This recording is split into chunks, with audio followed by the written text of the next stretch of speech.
Efendimiz Aleyhisselatü Vesselam لگوری دانه فرمی ده موایا بهودانا جشن رمضان ده زیدتری 70,000 ولاتین هرما کردستان سردانا باجارن باکور کرنه.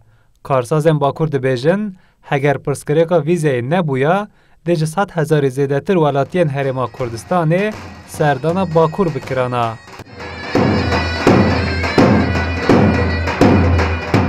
اندام لجنه شوره یا کملا کارساز و پیشسازان یا باشور روشلات بدریتین قرابوغا گود سالا بوری تن جمردین بهای میلیارد و 200 میلیون دلار هنارده بو هرما کردستان هاتیه کرن.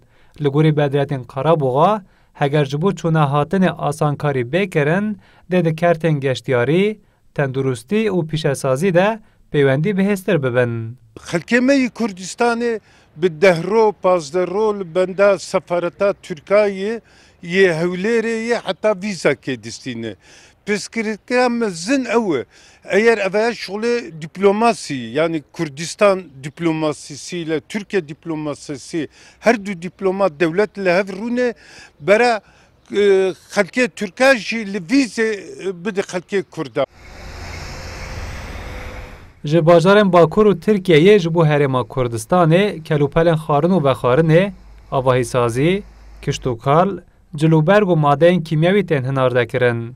Li gorî nirxandina karsazên Bakur, hemû welatên cîhanê derdora ji sedê heftî heştiyê danûstandina xwe bi cîranên xwe re dikin. Lê belê danûstandina Tirkiyeyê bi cîranên wê re derdora sedê heft e.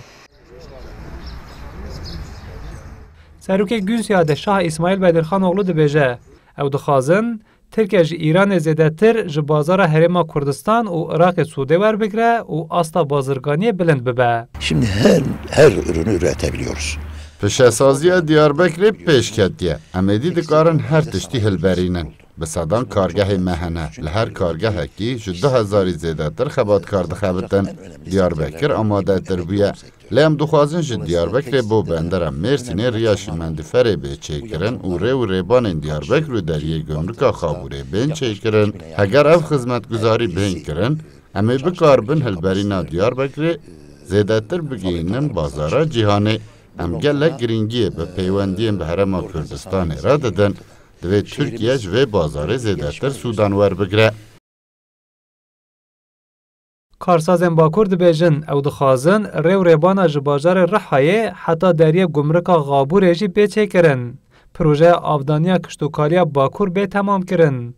Kertên ajaldarî û pîşesaziyê zêdetir bên piştgirî kirin, da ku hilberîn û derfirotina bo herêma Kurdistan û Iraqê zêdetir bibe. Hesen Kako, Kurdistan 24, Diyarbakır.